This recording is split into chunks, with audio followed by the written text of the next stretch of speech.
میرے عزیز دوستو، میرے بھائی اور میری بہنوں، میں آپ کے پاس چند ضروری باتیں لے کر آیا ہوں. نعت بھی ضرور پڑھوں گا.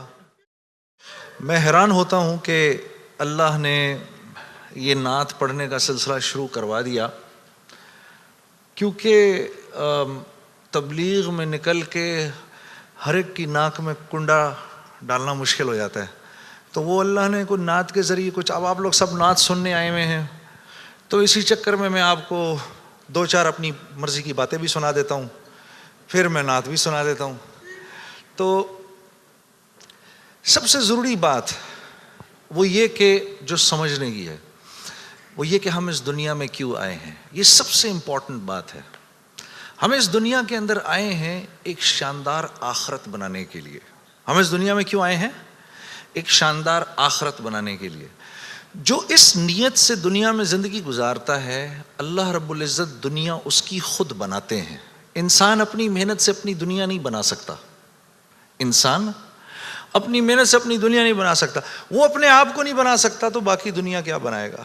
ٹھیک ہے، میں چاہوں کہ میری جوانی کبھی بڑھاپے کی طرف نہ جائے، یہ ہو نہیں سکتا. میرا اپنے اوپر تو زور چلتا نہیں ہے. نہ میں اپنی مرضی سے آیا، نہ اپنی مرضی سے رہ رہا ہوں، اور نہ اپنی مرضی سے دنیا سے جاؤں گا. یہ کیسی دنیا ہے کہ اس کی کوئی بھی چیز میرے قابو میں نہیں ہے. آپ یہاں رہتے ہیں، میں کراچی میں رہتا ہوں، کوئی لاہور میں رہتا ہے، کوئی پنڈی میں رہتا ہے، اور آپ کو پتہ ہے کہ یہاں آپ اپنی مرضی سے نہیں آئے ہوئے. یہ بھی بڑی عجیب بات ہے. قرآن میں اللہ فرماتے ہیں 5 چیزیں ایسی ہیں جس کے بارے میں کوئی نہیں جانتا. جو اس کے بارے میں جو بات کر رہا ہے سب غلط کر رہا ہے. 5 چیزیں کون سی ہیں؟ سب سے پہلے ان اللہ عندہ علم الساعہ. اللہ کہتے ہیں سوائے اللہ کے کوئی نہیں جانتا قیامت کب آئے گی. وَيُنَزِّلُ الْغَيْثَ. بارش نے کب، کہاں اور کتنا برسنا ہے کوئی نہیں جانتا. رزق کس کے پاس کتنا پہنچے گا اللہ فرماتے ہیں کوئی نہیں جانتا، صرف میں جانتا ہوں. وَيَعْلَمُ مَا فِي الْأَرْحَامِ. ماں کے رحم میں یہ تو معلوم کر لیتے ہیں کہ بیٹا ہے یا بیٹی ہے، لیکن اللہ فرما رہے ہیں یہ نہیں معلوم کر سکتے کتنا جیے گا، کتنا کہاں رہے گا، کیا کھائے گا، کیا پیے گا، نیک ہوگا، بد ہوگا، فرما بردار ہوگا، نافرمان ہوگا. اللہ فرماتے کوئی نہیں جانتا. پھر اللہ فرما رہے ہیں وما تدری نفس ماذا تکسب غدا. کوئی نفس یہ نہیں جانتا، انسانوں کو چھوڑو، کیڑے مکوڑے بھی یہ نہیں جانتے کہ کل ان کو ان کا رزق کہاں سے ملے گا.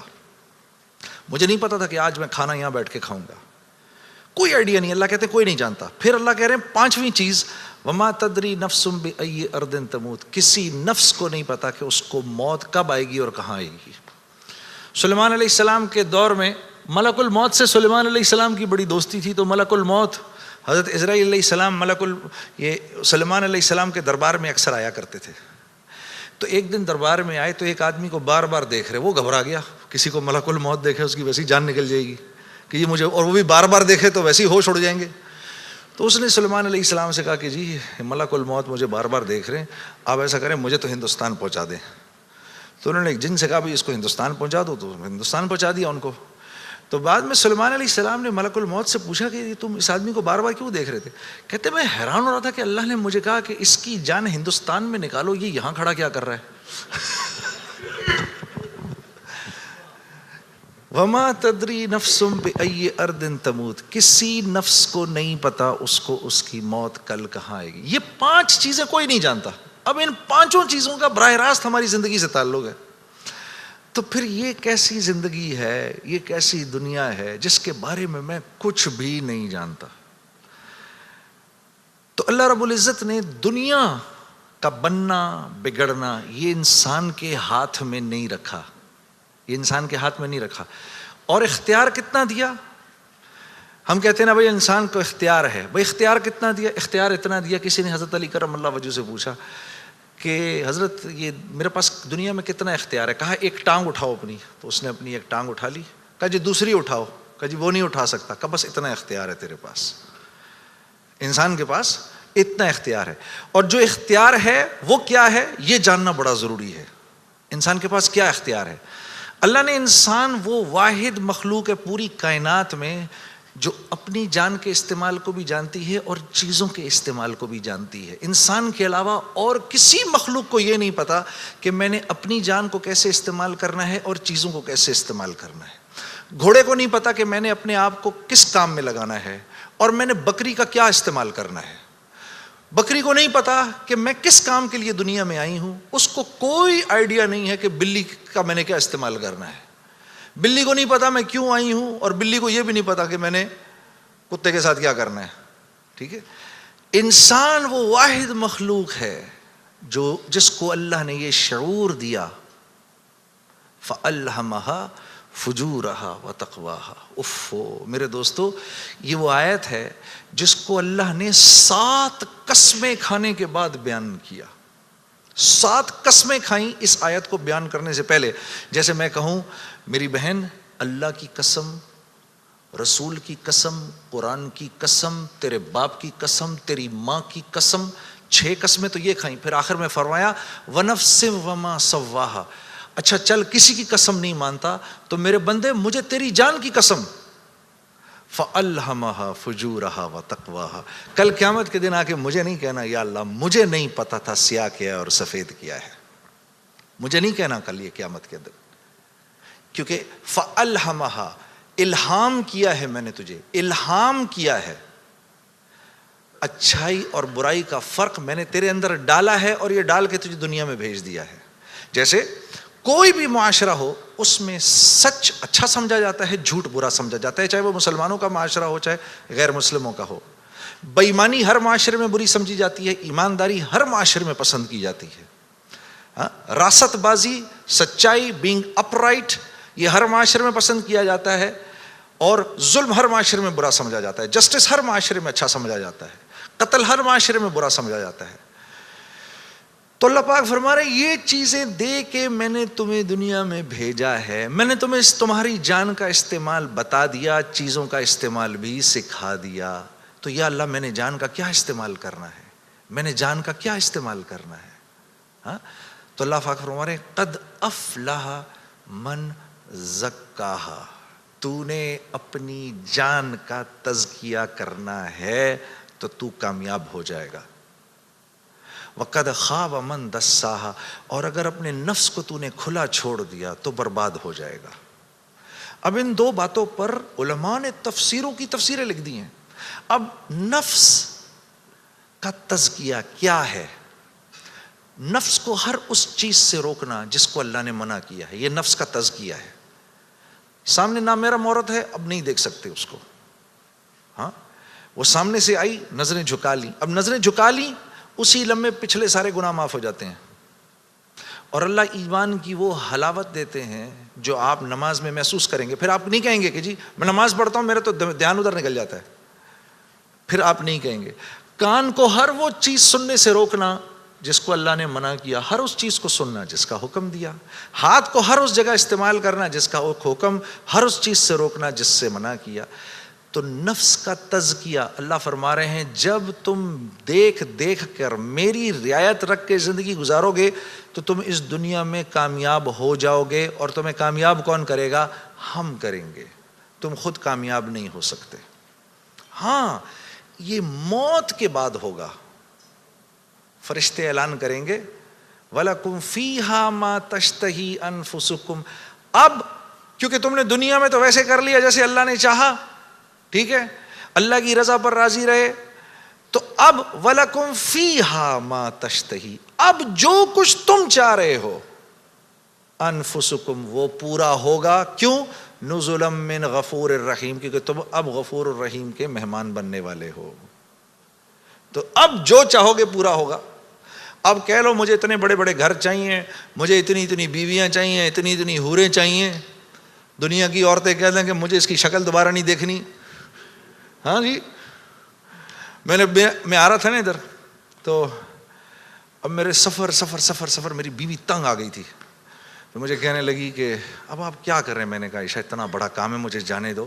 تم جنت میں میرے سے 500 سال پہلے نہیں جانا چاہتی؟ تو کہنے لگی وہاں بھی اکیلا ہی بھیجنا. تو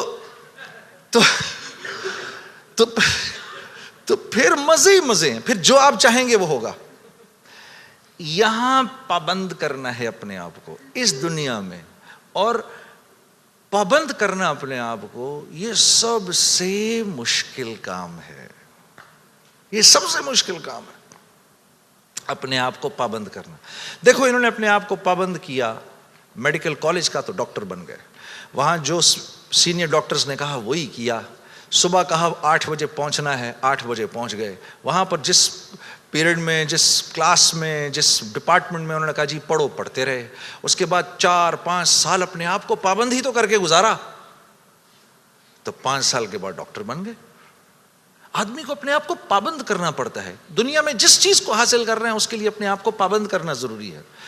تو دین, اور پھر کیا ہے, جب پابند کیا تو اب ڈاکٹر بن گئے. اب ڈاکٹر بننے کے بعد ڈاکٹر بننے کے جتنے نفع ہیں اب وہ کمائے گا. یہ سیدھی سی بات ہے. تو دین کے نفع اٹھانے کے لیے, کہ میں دین کے نفع اٹھاؤں, اللہ نے جو حکم دیا اس کے میں نفع اٹھاؤں, اس کے لیے پہلے ہمیں اپنے آپ کو پابند کرنا پڑے گا. اسی طرح سے اللہ جیسے کہہ رہے ہیں, جب وہ پابند کر لے گا تو پھر اس کے نفع اٹھائے گا, اور جو جتنا پابند کر لے گا اتنا ہی نفع اٹھائے گا. جیسے 1 گز زمین بھی زمین ہے اور پوری دنیا بھی زمین ہے. جس کے پاس 1 گز زمین ہے وہ 1 گز زمین جتنے فائدے اٹھائے گا, جس کے پاس پوری دنیا ہے وہ پوری دنیا کے فائدے اٹھائے گا. تو جس کی زندگی میں جتنا دین ہے اس نے دنیا میں نفع اٹھانے ہیں. جس کی زندگی میں جتنا کم دین ہے, پھر کیا ہے, مصائب اس کو گھیر لیتے ہیں. مصائب اس کو گھیر لیتے ہیں, حالات اس کو گھیر لیتے ہیں. کراچی سے, لاہور سے, فیصل آباد سے گلاسگو آ جانے سے حالات ٹھیک نہیں ہو جائیں گے. یہ کہیں اللہ کا وعدہ نہیں ہے کہ جگہ تبدیل کرے گا تو تیرے مزے ہو جائیں گے. نہیں, زندگی بدلے گا تو تیری زندگی بدلے گی. چاہے تو غربت میں ہے, چاہے تو امارت کے اندر ہے, چاہے تو وزیر ہے, چاہے تو محکوم ہے, چاہے تو دکاندار ہے, چاہے تو کارخانے دار ہے. اگر میری مرضی کے مطابق چل رہا ہے تو دنیا کی زندگی تیری ایسی بناؤں گا, دنیا کی زندگی کو تیرے لیے جنت کا نمونہ بناؤں گا. اگر میری مرضی کے خلاف تو چلے گا تو تیرے لیے تمام حالات اور تمام کامیابی کے نقشے ہونے کے باوجود تجھے مشکل میں ڈالوں گا. اور میرے عزیز دوستو, یہ ازل سے لے کر آج تک ہو رہا ہے, اور آج سے لے کر ابد تک یہی ہوگا. اب آپ لوگ یہاں کیوں آئے؟ کبھی آپ نے سوچا بھئی آپ گلاسگو کیوں آئے؟ آپ گلاسگو کیوں آئے؟ آپ آئے نہیں ہیں. اخرجت للناس, ہم نے لوگوں کے نفع کے لیے تمہیں نکالا ہے, ساری انسانیت. اخرجت للمسلمین نہیں, مسلمانوں کے نفع کے لیے آپ نہیں آئے یہاں پر. اخرجت للناس, ساری انسانیت کے نفعوں کے لیے میں نے تمہیں تمہارے گھروں سے نکال دیا ہے. یا اللہ ہم نے کیا نفع پہنچانا ہے ان کو؟ تأمرون بالمعروف وتنہون عن المنکر, تم نے اچھائی خود کرنی ہے اور ان کو اچھائی کر کے دکھانی ہے. برائی سے خود بچنا ہے اور برائی سے خود بچ کے ان کو کر کے دکھانا ہے. آپ یہاں اس لیے آئے ہوئے ہیں, میں قرآن بتا رہا ہوں آپ کو. وتؤمنون باللہ, جب یہ کرو گے, جب تم ایسا کرو گے پھر میری ذات پہ تمہارا ایمان بنے گا, ورنہ نہیں. تب تم میرے حکموں پر چلو گے. ایمان نہیں بنے گا تو حکموں پر نہیں چلا جاتا, پھر اللہ کے حکموں پر نہیں چل سکتا آدمی. ایمان بنائے بغیر اللہ کو, اللہ تو جانے گا لیکن اللہ کی ذات کے تاثر سے دل خالی رہے گا. اللہ کی ذات کے تاثر سے, جیسے ابھی بھائی کہہ رہے تھے نا, دل, ابھی امجد بھائی کیا کہہ رہے تھے, دل اللہ کا گھر ہے. اس کا کیا مطلب ہے؟ اس کا مطلب یہ ہے, اللہ فرما رہے ہیں میں ساری کائنات میں کہیں نہیں سما سکا ہوں تو صرف ایک مومن کے دل میں آ کے سما سکتا ہوں. کیا مطلب ہے اس بات کا؟ اس بات کا مطلب یہ ہے کہ جیسے میں بھائی کے گھر مہمان آؤں, اگر یہ مجھ سے محبت کرتے ہیں, اگر میرا ان کا ایک تعلق ہے, تو یہ کیا کریں گے, میرے آنے سے 2-3 دن پہلے ہی گھر کو صاف کر دیں گے, گھر صاف کریں گے. پھر جس کمرے میں نے رہنا ہوگا اس کا کوشش کریں گے کہ بھئی یا تو اگر اس میں اٹیچ باتھ روم ہے تو باتھ روم کلین کیا جائے, پھر اگر باتھ روم قریب میں, یا اگر وہاں اندر نہیں ہے تو قریب میں جو باتھ روم ہے اس کو صاف کیا جائے. گھر کی شیٹس بیڈ پہ نہیں لگیں, پردے صاف ہوں, قالین صاف ہو. بھئی بچوں کو اب کمرے میں نہیں چھوڑنا, بھئی خراب نہ ہو جائے, بھئی کل آ رہے ہیں, بھئی جنید صاحب کل آ رہے ہیں یہاں پر. یہ کیا مطلب ہے اس کا؟ یہ مجھ سے محبت کرتے ہیں, یہ نہیں چاہتے کہ میرے دل میں ذرا سی بھی خلش آئے کہ یار یہ مجھے کس کمرے میں. یا کبھی ایسا ہوا ہے کہ گھر میں کوئی نیا مہمان آ رہا ہو تو جس کمرے میں اس کو ٹھہرانا ہے اس کمرے میں بچے بھی کھیل رہے ہیں, گند بھی ہو رہا ہے, اور جب آئے تو بچوں کو کہا کہ ایسا کریں, یہ بچے بھی ادھر ہی کھیلتے رہیں گے, تسی بھی اپنا سامان اتھے ہی رکھ دو کدھرے. کبھی کیا ہم نے اپنے مہمان کے ساتھ؟ تو دل میں ہو اللہ کے غیر کی محبت, اور ہم کہیں یا اللہ تو بھی آ جا ادھر. ایسا نہیں ہوتا. ایک حیادار عورت ہوتی ہے نا, حیادار عورت, وہ پہلے اپنے شوہر کے دل میں اپنی محبت دیکھتی ہے. وہ پہلے اپنے شوہر کے دل میں اپنی محبت دیکھتی ہے دور سے رہ کر. جب اس کو نظر آ جاتا ہے کہ اس کے دل میں میری محبت ہے, پھر قریب آ کے اپنے شوہر کے سینے سے لگتی ہے. لیکن ایک بے باک عورت تو یہ بھی نہیں دیکھتی کہ یہ شوہر ہے یا کون ہے, ڈائریکٹ چھلانگ مارتی ہے. ہاں جی. تو اللہ رب العزت اور نیکی, مثال دے رہا ہوں میں, مثال کے طور پر ایک حیادار عورت کی طرح ہوتے ہیں. وہ پہلے آپ کے دل میں اپنی جگہ دیکھے گا, اللہ پہلے آپ کے دل میں اپنی جگہ دیکھتے ہیں. لیکن اگر اس کے اندر اللہ کے غیر کا تعفن ہے, اسی لیے تو پھر نماز میں دل نہیں لگتا. اچھا پھر نماز میں دل نہیں لگتا, پھر تھوڑی دیر بعد شیطان کہتا ہے بھائی کیا یار ٹائم ویسٹ کر رہا ہے یار, چھوڑ کوئی اور کام کر. ادھر اس نے نماز چھڑائی, ادھر شیطان نے نماز چھڑائی, ادھر آپ اور میں گئے کام سے. ادھر نماز گئی, ادھر ہم گئے, بس چھٹی, اب فارغ. اب فٹ بال کی طرح شیاطین کبھی لات ادھر سے ادھر ماریں گے, کبھی ادھر سے ادھر ماریں گے, کبھی ادھر سے ادھر. برکت بھی گئی, زندگی کی برکت گئی, مال میں برکت گئی. جو فجر کی نماز جان بوجھ کے چھوڑتا ہے, اس کے چہرے سے اللہ صلحہ کا نور نکال دیتے ہیں. جو ظہر کی نماز جان بوجھ کے چھوڑتا ہے, اس کے رزق میں سے برکت ہٹا دی جاتی ہے. جو عصر کی نماز جان بوجھ کے چھوڑتا ہے, اللہ اس کے جسم کی طاقت کو سلب کر لیتے ہیں. یہ بیمار رہتا ہے اندر سے, اس کو بیمار رکھتے ہیں. جو مغرب کی نماز جان بوجھ کے چھوڑے گا, اس کو اس کی اولاد سے کبھی کوئی نفع نہیں ہوگا. اس کی اولاد ساری زندگی اس کی نافرمان رہے گی. جو عشاء کی نماز جان بوجھ کے چھوڑے گا, اس کو کبھی راحت چین کی نیند نہیں آئے گی. تو اس کے علاوہ میں نے دنیا میں کرنا کیا ہے, اور یہی 5 چیزیں تو چاہیے مجھے دنیا کے اندر. الہی تیری چوکھٹ پر بھکاری بن کے آیا ہوں, سراپا فقر ہوں, عجز و ندامت ساتھ لایا ہوں.